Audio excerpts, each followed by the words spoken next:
In this video, I'll show you the different ways you can use the hole tool in Autodesk Inventor. So to begin using the hole tool, you'll need some kind of body to use it on. Once you have a body, you can simply click on the hole tool at the top here and begin placing multiple holes. Within the pop-up menu, we're able to change the kind of holes that we create.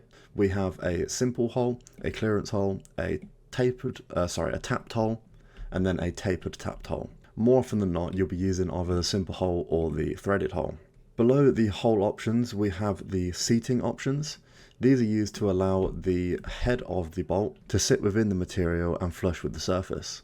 The first two options seem to do the same thing, whereas the third countersink option adds a taper to accommodate a different shaped bolt head. Moving further down in the menu, we have our termination type, and this will control how far and deep the hole will go.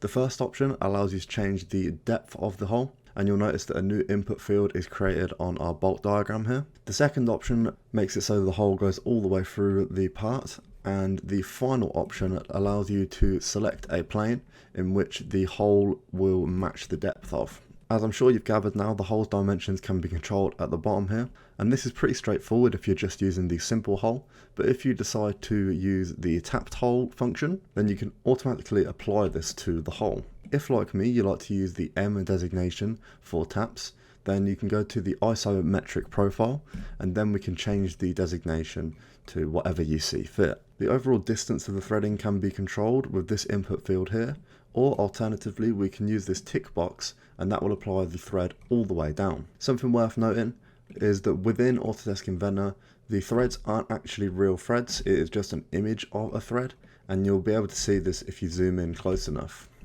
And last but definitely not least, you can create a sketch and then place points where you'd like the holes to be made.